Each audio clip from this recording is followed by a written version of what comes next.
What's up guys, Cloudie here, checking in from the America server.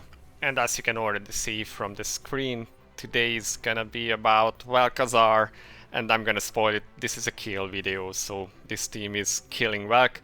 Now I would like to claim bragging rights, but the truth is that I'm really bringing the smallest contribution to this team. It's my two teammates who have the really veiled or improved units, and I'm just bringing the lowest of low supports. But still, it's a kill team, so I'm happy to be here. And the reason I'm sharing this video now is that originally for today I had planned to bring another video about a topic that's been pretty hot about King's Raid recently. But I'm gonna wait with that for tomorrow, see if Vesper addresses any of it or not. My guess would be not. But yeah, so before I release that video, I wanted to give some context that I'm actually not just talking out of my ass, but do have at least a little bit of experience with the kind of things that I'll be talking about. So yeah, until then we have a Velkazar kill with to enjoy. As you can see, I have Fallen Frey and Dosarta. Now with Fallen Frey you can pretty much ignore some of the mechanics and only need to deal with the knockbacks and have enough mana to actually cleanse and do buffs. Now I have to bring a lot of support artifacts to this run, so my Dosarta doesn't have Brazier and doesn't have enough mana. At some points you can see that she can barely scrape together enough mana to actually do the cleansing that she needs to do during the knockbacks. But yeah, we get by, so it more or less works. Could be a little bit better. And yeah, Fallen Frey is really busted. She's 10 star A1 with plus 10 ether enhancement, and that's pretty much enough with a tarot card to no longer lose her shield. Pretty much no one other than the two frontliners ever take damage.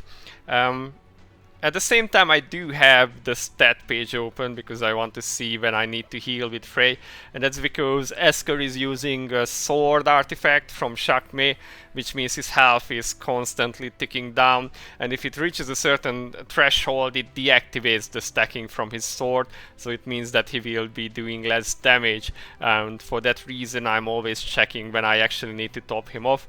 But other than that, most of the other characters, other than Dosarta and Priscilla, aren't really taking any damage at all. And yeah, the initial damage seems super scuffed because Esker is taking forever to ramp up his damage.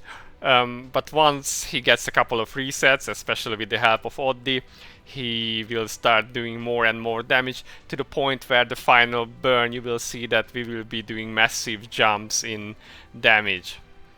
And until then it's pretty much rinse and repeat, deal with the knockbacks and then just do burns between the casket phases, or during the casket phases, sorry. In between you are just like sitting there waiting for stuff to happen.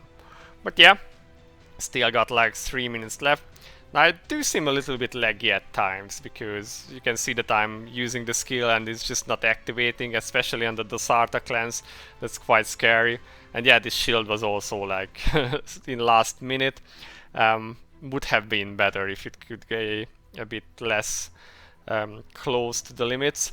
Now the plan is that if I get to upgrade my Frey a little bit more, then I will stop using tarot card and either bring one of my proper support artifacts or use pocket watch on her so she can precast the shield before it expires, because even with a 5-star unique treasure 2 she still has only 1 second to cast it sometimes, and we got actually scuffed by that at one of our runs last week when the shield just expired before the knockback, and it one-shotted Frey and I think someone else too, so that was pretty bad and we had a terrible score that run.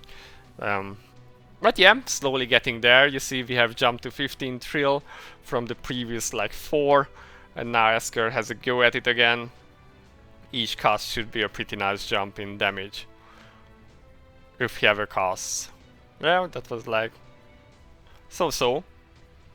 I expected to jump more on this round actually, but usually I'm too busy actually looking at what's happening to actually look at the score, so it's always on these post-analysis videos where we find out what's been going on and what we could have done better.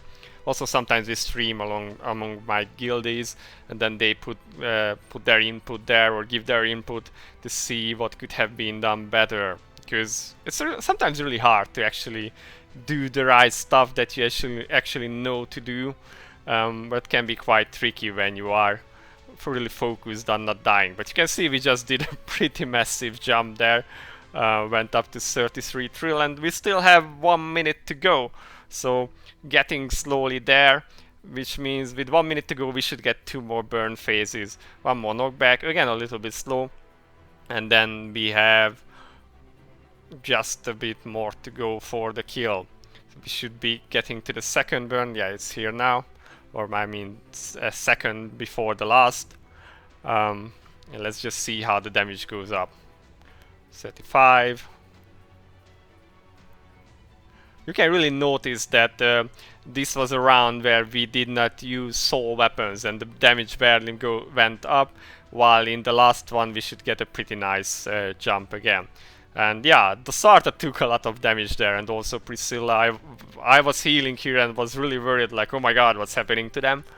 And yeah, I was like, please don't die. That would be so bad. And you can see here now the shield almost expired at the same time as he did the knockback, and yeah, we barely did that. That would have killed us if we don't do this, or if it expires just a second sooner.